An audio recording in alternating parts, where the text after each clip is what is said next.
नमस्कार साथियों, शुरू करते हैं आज के वीडियो का पहला प्रश्न।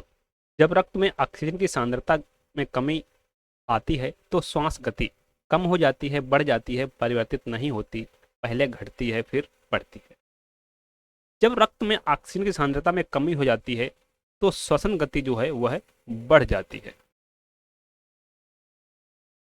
जब रक्त में ऑक्सीजन की मात्रा कम हो जाती है तो श्वसन गति तेज होने पर मानव शरीर अधिक से अधिक ऑक्सीजन प्राप्त करने की कोशिश करता है। यही कारण है कि मनुष्य जब दौड़ता है तो हांफने लगता है। प्रश्न नंबर 2। सिनकोना की छाल से प्राप्त औषधि को मलेरिया के उपचार के लिए प्रयुक्त किया जाता है। जिस कृत्रिम औषधि ने इस प्राकृतिक उत्पाद को प्रतिस्थापित किया है वह है क्लोरोमाइसिटिन, क्लोरोक्विन, टेट्रासाइक्लिन, एम्पिसिलिन। सही विकल्प है बी, क्लोरोक्विन। सिनकोना की छाल से मलेरिया के उपचार के लिए औषधि बनाई जाती है। क्लोरोक्विन मलेरिया के उपचार हेतु प्रयुक्त होती है। क्लोरोक्विन नामक कृत्रिम औषधि को ही सिनकोना से प्राप्त प्राकृतिक उत्पाद की जगह प्रतिस्थापित किया गया है। प्रश्न नंबर 3।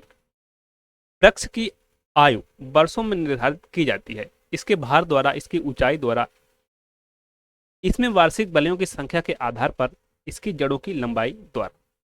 तो सही विकल्प है सी, इसमें वार्षिक बलियों की संख्या के आधार पर। वृक्ष की आयु बलियों की संख्या के आधार पर ज्ञात की जाती है। प्रतिवर्ष मौसम में होने वाले परिवर्तन से वृक्ष के तनों में परिवर्तन होता है, जिससे तनों पर एक तह बन जाती है जो एक वलय का रूप धारण कर लेती है, जिन्हें गिनकर वृक्ष की आयु निर्धारित की जाती है।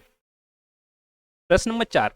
निम्नलिखित में से कौन सा लक्षण हृदयघात से संबंधित नहीं है? सीने में दर्द, पसीना एवं जी मिचलाना, बाह में दर्द एवं झंझनाहट, टांगों में दर्द। जो नहीं है वह है ऑप्शन डी, टांगों में दर्द। टांगों में दर्द होना हृदयघात, हार्ट अटैक का लक्षण नहीं है। कोरोनरी धमनी में अवरोध होने से हृदय की पेशियों को जब पर्याप्त रुधिर प्राप्त नहीं होता है तो हृदय पेशियां क्षतिग्रस्त हो जाती हैं और अपना कार्य पूरी क्षमता से नहीं कर पाती हैं। इस अवस्था को मायोकार्डियल इन्फार्क्शन या हृदयघात कहते हैं। प्रश्न नंबर 5। इलेक्ट्रॉनिक कंप्यूटर का आविष्कार किसने किया? Doctor Alan and Turing, Karl Benz, Thomas Alva Edison, Edward Teller. सही विकल्प है A, doctor Alan M Turing. Electronic computer का आविष्कार डॉक्टर एलन एम ट्यूरिंग ने किया था। प्रश्न नंबर 6। कंप्यूटर में उपयोग होने वाली आईसी चिप किससे बनी होती है? सिलिकॉन, तांबा, स्टील, प्लास्टिक। सही विकल्प है ए, सिलिकॉन। आईसी चिप सिलिकॉन की बनी होती है। इसके प्रयोग से कंप्यूटरों का आकार छोटा होने लगा। इसका निर्माण 1958 ईस्वी में जे.एस. किल्बी ने किया था। Next question. प्रथम भारतीय उपग्रह आर्यभट्ट कब छोड़ा गया? 10 जुलाई 1992 ईस्वी, 1 नवंबर 1966 ईस्वी, 19 अप्रैल 1975 ईस्वी, 2 दिसंबर 1975 ईस्वी। जो सही विकल्प है 19 अप्रैल 1975 ईस्वी। प्राचीन भारत के खगोलविद और गणितज्ञ के नाम पर बनाए गए पहले भारतीय उपग्रह आर्यभट्ट का डिजाइन और निर्माण भारतीय अंतरिक्ष अनुसंधान संगठन उपग्रह केंद्र में किया गया था। 360 किलोग्राम वजन का यह उपग्रह 600 किलोमीटर की लगभग वृत्ताकार कक्षा में भूमध्य रेखा से 51 अंश का कोण बनाते हुए तत्कालीन सोवियत संघ के एक प्रक्षेपण केंद्र से रूसी अंतर्ब्रह्मांडीय रॉकेट का उपयोग करते हुए 19 अप्रैल 1975 को छोड़ा गया। प्रश्न नंबर 8। निम्नलिखित में से किसे शुष्क बर्फ कहते हैं? डिहाइड्रेट बर्फ, पहाड़ों पर गिरने वाली प्राकृतिक बर्फ, ठोस कार्बन डाइऑक्साइड, ठोस कार्बन मोनोऑक्साइड। सही विकल्प है सी, ठोस कार्बन डाइऑक्साइड। ठोस कार्बन डाइऑक्साइड गैस को शुष्क बर्फ, ड्राई आइस कहते हैं। इसका उपयोग प्रशीतक के रूप में किया जाता है। प्रश्न नंबर 9, निम्न धातुओं में से कौन सामान्य ताप पर द्रव है? सीसा, पारा, निकेल, टिन। सही विकल्प है बी, पारा। पारा Hg नामक धातु सामान्य ताप पर द्रव अवस्था में पाई जाती है। इसका प्रयोग थर्मामीटर बनाने में, अमलगम बनाने में तथा सिंदूर बनाने में किया जाता है। वीडियो को लाइक करें, शेयर करें। अगर चैनल पर पहली बार आए हैं तो प्लीज सब्सक्राइब कर लीजिए, बेल आइकन को प्रेस कर लीजिए, जिससे हमारे आने वाले वीडियो का नोटिफिकेशन आपको मिलता रहे। प्रश्न नंबर 10, पढ़ने के काम में आने वाले ग्लास लेंस किस प्रकार के लेंस से बनते हैं? अवतल लेंस, उत्तल लेंस, साधारण लेंस, ए और बी दोनों। सही विकल्प है बी, उत्तल लेंस।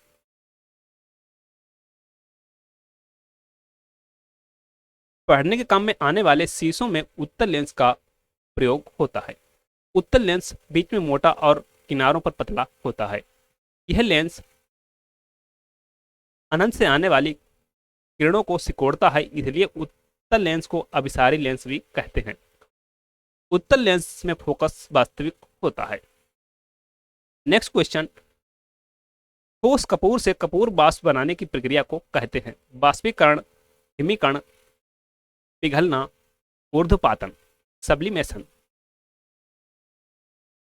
सही विकल्प है डी, सब्लिमेशन।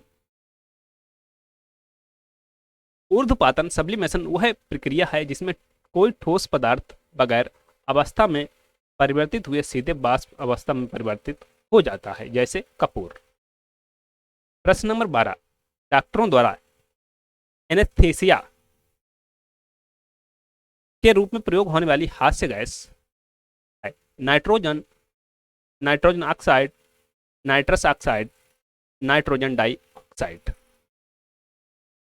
सही विकल्प है नाइट्रस ऑक्साइड। डॉक्टरों के द्वारा एनेस्थीसिया का प्रयोग संवेदना को कम करने के लिए किया जाता है। एनेस्थीसिया का प्रयोग सबसे पहले विलियम मॉर्टन ने सन 1846 ईस्वी में डाईएथिल ईथर के रूप में किया था। नाइट्रस ऑक्साइड का प्रयोग भी शल्य चिकित्सा के समय एनेस्थीसिया निश्चेतक के रूप में किया जाने लगा है। प्रश्न नंबर 13, एपीफाइट वे पौधे हैं जो अन्य पौधों पर निर्भर हैं? भोजन के लिए, यांत्रिक अवलंबन के लिए, छाया के लिए, जल के लिए। सही विकल्प है बी, यांत्रिक अवलंबन के लिए। एपीफाइट्स वे पौधे हैं जो यांत्रिक अवलंबन के लिए अन्य पौधों पर निर्भर हैं। प्रश्न नंबर 14, निम्नलिखित में से कौन पोटेशियम अल्पता से संबंध है? गुर्दा क्षति तथा पेशीय लकवा, रक्ताल्पता, निम्न रक्तचाप, जोड़ों का दर्द तथा धूमिल दृष्टि। सही विकल्प है सी, निम्न रक्तचाप। पोटेशियम की कमी से निम्न रक्तचाप, लो ब्लड प्रेशर होता है। रक्ताल्पता फोलिक अम्ल की कमी से भी होता है। प्रश्न नंबर 15, वीडियो को लाइक करें, शेयर करें। अगर आप चैनल पर पहली बार आए हैं तो चैनल को प्लीज सब्सक्राइब करें तथा बेल आइकन को प्रेस कर लें, जिससे हमारे आने वाले वीडियो का नोटिफिकेशन आपको मिलता रहे। मनुष्य के शरीर में खून के शुद्धिकरण की प्रक्रिया को कहते हैं? डायलिसिस, हिलोलिसिस, मैकेनिकल ऊर्जा, पैरालिसिस। सही विकल्प है ए, डायलिसिस।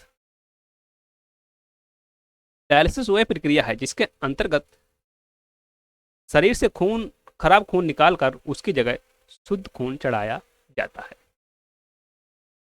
16वां और अंतिम प्रश्न, महासागर में डूबी हुई वस्तुओं की स्थिति जानने के लिए निम्न में से किस यंत्र का प्रयोग किया जाता है? ऑडियोमीटर, गैल्वोमीटर, सेक्टेंट, सोनार। सही विकल्प है डी, सोनार। थैंक्स, मिलते हैं नेक्स्ट वीडियो में नए प्रश्नों के साथ। तब तक के लिए नमस्कार, जय हिंद।